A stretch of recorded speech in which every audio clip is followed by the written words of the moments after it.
If you are looking to start a special needs ministry at your church and your kids' church ministry, this video is for you. I've recently discovered the best resource for you and your church, and that is Joni and Friends. Now, if you've never heard of Joni and Friends, this video is going to be eye-opening for you. If you already know about Joni and Friends, just skip using the chapters and timestamps below.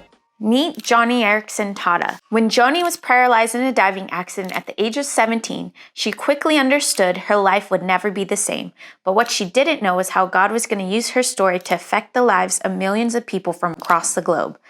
Joni Eareckson Tada is creating resources for families who are struck by sudden tragedy or even by just a loved one with a disability. She creates retreats and resources and helps and respite care and all these different resources so that these families can thrive. Here are a few statistics you need to know when having a special needs ministry, or even why you need to have a special needs ministry at your church. The first one out of 3 families are affected by a disability. Out of those families, 4 out of 5 of them end in divorce. And out of those 1 out of 3 families affected by a disability, 90% of them are families that are unchurched, that don't go to church, that don't have that support. So my question to you is, what should we do as a church to help these families that are struggling with these disabilities? The answer is not to point them to a different place to go. No, the answer is to be the change, to be the help, to be the hands and feet of Christ.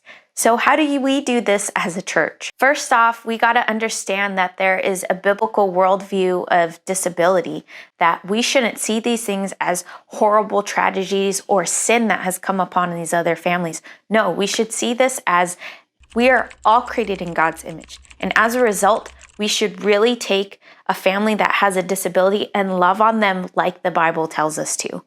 Here are a few Bible verses that you need to know when it relates to having a biblical worldview of disability. Genesis 1:27-28, Matthew 28:18-20, Ephesians 4:1-16, 1 Corinthians 12:12-26. Now, the world dismisses disability.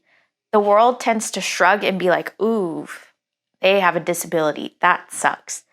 That is not how we should be acting as Christians. As Christians, we should act like Christ, because even though the world dismisses disability, God invites it. Jesus invites it. So what should we do as a church when it comes to special needs ministry?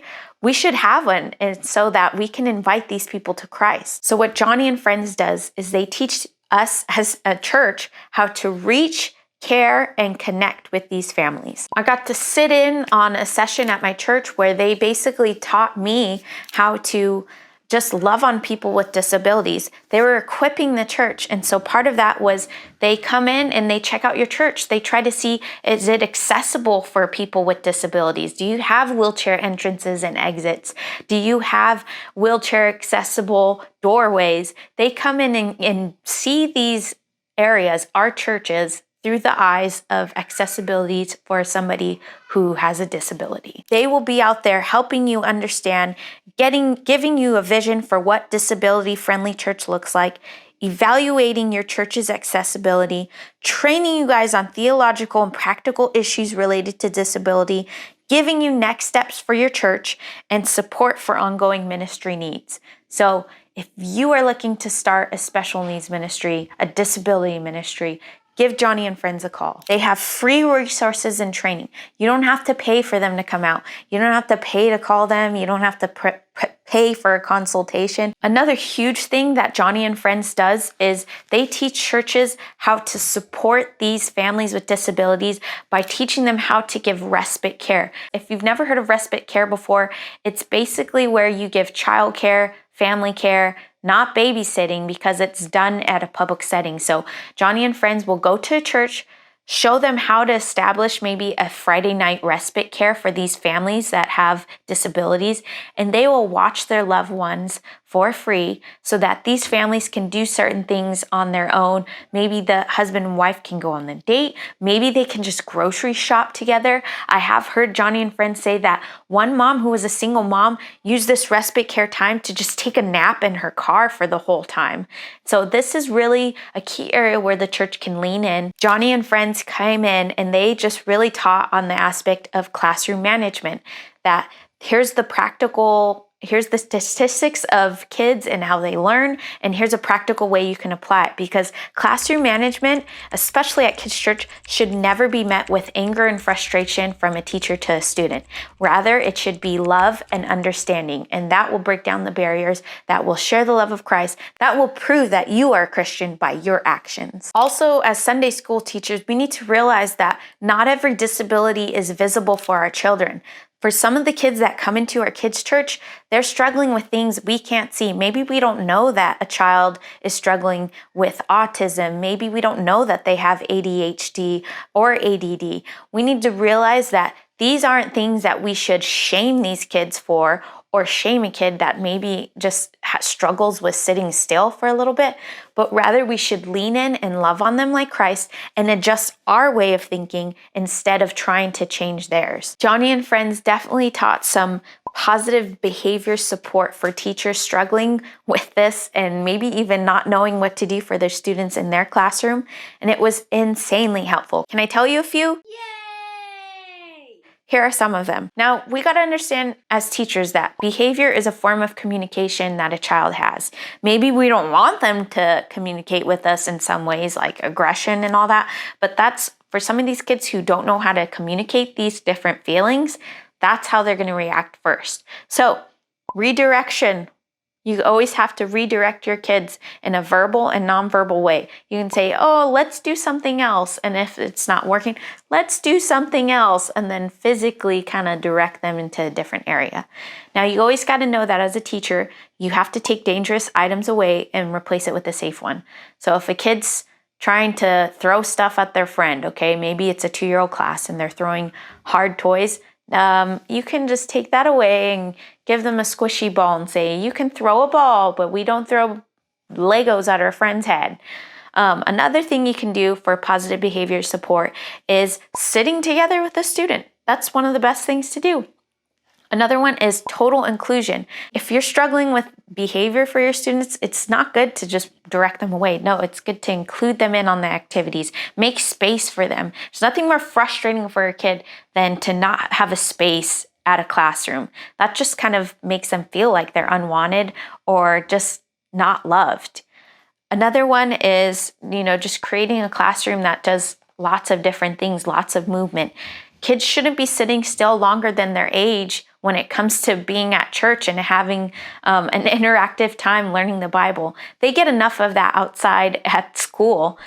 Just really create a space where kids can be loved, active, and learn at their level. Can I just show you some of the cool things that they brought? Everybody got a folder at this meeting that Joni and Friends threw at her church. I got a notepad to take my notes on, and that's where I'm sharing most of my stuff with you guys too. They have a form like this so that you can learn about the types of things they do, like family retreats. When I was in college, I worked at a Bible college where we also had a conference center, and Joni and Friends would come and do their retreats every summer. And these retreats are freaking awesome, people. They're so much fun. They have hot air balloons. Seriously, as a college student, I thought man, this is awesome. It really creates a space where every family that has maybe a loved one with a disability, that person will get a buddy. And if they're siblings, guess what? The siblings are invited to go too. And then they would have care for their children and loved ones. And mom and dad got to just really lean in and just reconnect and use this time together to just refresh themselves as families. Because if you know what COVID felt like, if you went crazy with your kids at home, that's what it feels like for a family with a disability every day. They can't just go places in public sometimes without getting looks and stares and side eyes from certain people. That's what these families go through on a day-to-day basis. If you are struggling with how do I get my senior pastor on board with this, don't even worry about it. Just give Joni and Friends a call and just say, hey, I want to do this at my church. I haven't talked to my senior pastor about it. I don't even know if he's on board with it. What are ways you guys can help us and even get my senior pastor on board as well too? Give them a call. You will not regret it. You have all to gain by this at your church. Link is in the description below. I hope this video has helped you start a special needs ministry, find somebody to come partner and come alongside you so that you can have a rockin' awesome kids ministry for all kids and all families of any type of background. Thanks so much for watching. Let me know your comments down below. I appreciate it and have a good Sunday.